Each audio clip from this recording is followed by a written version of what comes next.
Tembekile Mkhototo, good afternoon to you. Yes, absolutely. Now, we're expecting after the seismic events, the shock waves that were sent through our politics yesterday in Ekurhuleni and in Joburg to perhaps reverberate throughout the capital this afternoon.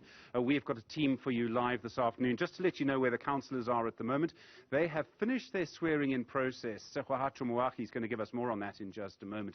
But also now they're, Tembekile, having lunch. I mean, of course you would have lunch before you nominate the Speaker. This is politics after all. Well, let's cross now to our team. Professor Dirk Kotzé from UNISA is with us, a professor of politics there.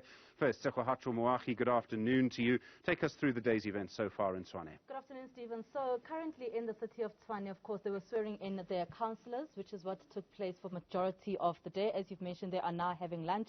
There was a bit of unhappiness when some of the EFF Plus councillors wanted to do their pledge and they take the oath of office in Afrikaans, and some of the EFF guys saying, but we've all kind of, we've all done our oaths in English, so maybe one of the DA councillors should rather assist instead of them waiting for a translator.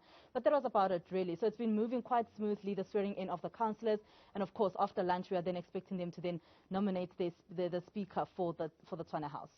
Well, I'm talking to you here live from Tshwane with Professor Kotzé and Tshwane. Breaking news now, I think, coming on your screen, that it seems Mogale City now has gone to the DA. So, as you know, voting continuing in councils around the country. Mogale City, of course, one of those very interesting places to watch. Well, let's bring in Professor Dirk Kotzé now. Professor, you've been watching the situation in Ekurhuleni. I was in the studio yesterday. I don't know where you were, but I imagine you were as shocked as I was the moment that we knew the DA candidate for Speaker in Ekurhuleni had been elected. Yeah, if we go back to 2016, that was the council that was the closest to the ANC, only 48%, so they didn't need much in order to form a coalition. So first of all, to lose 10% to 38%, and now to lose the council itself, while there was sort of lots of expectations that they will take the council still with the 38%. But the fact that the EFF apparently voted for the DA, both for the Speaker as well as for the Mayor, that is, it's a watershed event.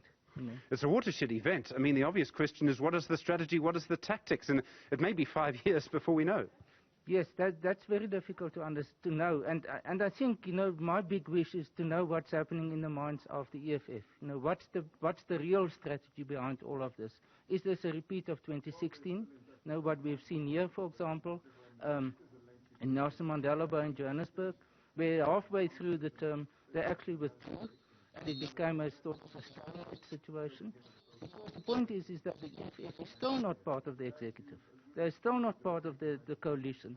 So they are not bound into the rules and the agreements of the coalition. So they are, in a sense, free riders.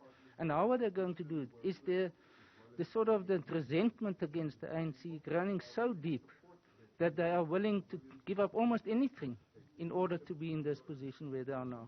Herman Mashaba, he's the leader, of course, of Action SA. You'll know him. He's been on your screen many, many times over the last few days. He suggested in various interviews he conducted this morning that this was all his idea. He said that he had gone to the EFF and he had suggested to them that, in fact, to keep the ANC out of power, they should vote together with Action SA, so the two parties together, join the DA and vote for the DA. Helen Ziller, she was also doing interviews this morning. Everyone's been doing interviews this morning. She said, well, she would like corroboration of that. I don't know how we read her statement. I think she's being a little bit cynical. Maybe she should be. How do you read all of that? I mean, firstly, Herman Mashaba claiming the idea, but secondly, it suggests quite a close relationship between the EFF and Herman Mashaba. Yes, earlier, just after the election, everyone thought this is going to be a sort of a principle-based negotiations. It will be based on values and principles. And I was one of those who said, well, negotiations, it's about negotiations. It's about ultimately reaching that magic 50% plus one. And I think this is what we are seeing now. It's the art of the possible. It's not always about principles.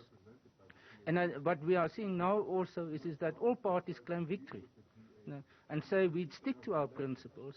And I think this is what Herman Mashaba, for example, is doing.